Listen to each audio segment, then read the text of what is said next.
As I said, I didn't do very well in high school, and I don't think I should have even graduated. I never did well in a structured class environment. I know a lot of people have that challenge. Luckily, I found my way into freelance writing, and from there went to college for official journalism training. And that blew my mind because I suddenly became one of the top students.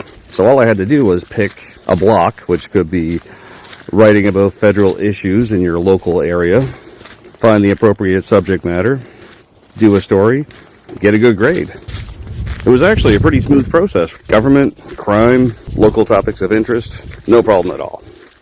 Then I hit a wall when it came to sports. Like every Canadian youth, I played hockey for a season or two, but I didn't really pay attention well enough as I grew up, so a lot of the rules were foreign to me. I still don't understand how icing works, and some of the penalties that get called, I don't understand what they're for. Baseball or basketball or hockey have been on TV, and I just kind of pay attention to it passively in the background. There were 3 categories in the skills block to do with sports, and that's when I realized my lack of knowledge on the topic. And a friend passed along the number of someone who had given a lecture about business development in the local golf scene. I'm sure I could ask enough questions and get the details I need. That interview fizzled out after roughly 5 minutes. He would drop names or make references that went over my head. I had no context for. Yeah, the frame of reference just wasn't there. The internet wasn't exactly what it is today, so it wasn't the go-to for anything that you had a question about. I think this even predated Google. Alright, golf was the wrong thing to choose. I'm a Canadian, so I figured hockey. I get my brand new digital camera, a notepad, and some friends and I go to a college game happening between 2 campuses. And it was pretty fun. I never paid that much attention to a game before.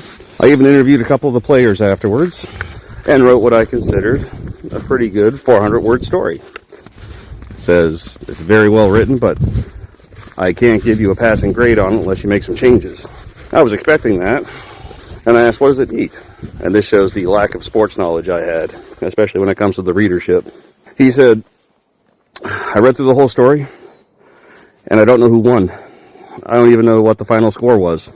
It definitely wasn't intentional, but he was right. He read through the whole story, and there was a very descriptive play-by-play for every period, but the reader would have had to do the math on their own and tally up the score while reading the story. But yeah, immediately I realized I didn't even know what the final score was.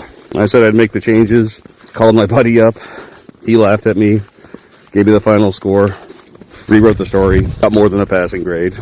Yeah, my sports knowledge is always based around the personalities in the game. I remember just about every detail about Wayne Gretzky's last game.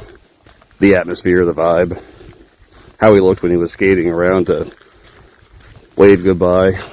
But I know the Penguins won. I have no idea what the score was. Suffice it to say, I only dabbled in sports writing here and there when it was necessary. Eventually, though, I think I'd like a B or a C or a D plot to be centered around hockey in one of my books. Maybe somebody coaching a hockey team. Haven't figured it out yet. For right now, the 2 books I do have published, they come out at night. And Larry's Cabin definitely have an automotive thread weaving through them.